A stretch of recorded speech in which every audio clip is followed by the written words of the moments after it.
These cutters and this crimper that I'm going to use come out of the next set. So this is a companion product that you're going to want. So if you're going to be doing these, you're not going to be trying to crimp a 1 gauge with a crimper set like this. This is only good for up to about 10 gauge. So if you're going to do something larger, you're going to need a larger crimper. But this is an adjustable crimper set here.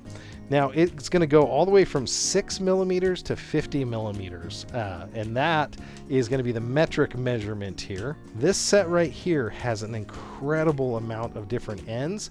They are copper. You can see them in here. So they're not tinned, and they are a little bit thinner. So that's one of the things you'll notice is that when you get into the larger sizes here, so these ones are actually in the metric measurement. So that's going to be the 25 by 10. So that's the 25 by 10. This is the 25 by 6. So that's 6 millimeters for the whole diameter versus 10 millimeters here. Similar to 1/4 inch, 5/16 on up. So you're going to have different sizes that comes with it. We're looking for the best fit here on our 6 gauge wire. So that's the 16 here. And I'm going to have to cut that wire. So this is a set of wire cutters that it comes with. And this is for heavy duty, large gauge wire. I'm going to cut it back a little bit further because I don't want all of that to go everywhere. So I made a strong, clean cut. So that makes incredibly good cuts on wire. But in this case, I'm going to take this SC16 by 10 and I'm going to crimp it down over this end. So there we go.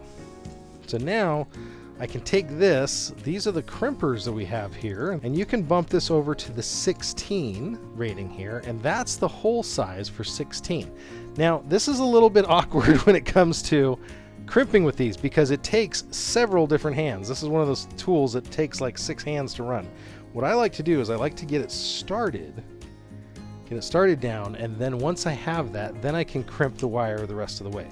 And I like to do this at least a couple times and test the wire. So I'm going to go down a little bit further, push down, and I'll crimp again. I'm taking that connector here, and you can see I've crimped it now. It's still not 100% all the way down.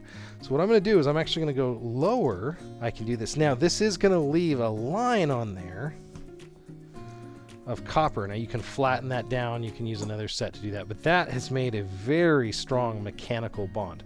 There's no solder in there or anything like that, but that's an incredibly strong mechanical bond. Then we can come out here and we can look for our heat shrinks. These come with a variety of heat shrinks. Now we can use the heat shrinks on this side here. Now it doesn't matter whether you use black or red. Technically there's some kits that come with both colors. It's really up to your preference, but once you have this all wired in, it's nice to take that end and basically create that bond here. So I can use my butane one. Again, we'll bring this guy out. So I've got the one side of it done. Now we got to do a crimp on the other side. Because I'm going the other direction, I'm actually going to put the heat shrink on first. So I'm going to go ahead and go down here. There we go. So we've got that connected down and we can heat shrink that where we want. So there we go. Now we have a 6 gauge with 2 terminals. I've got one for my battery that's slightly larger. I've got one for my inverter, which I believe had a smaller terminal connector, so we're ready to go.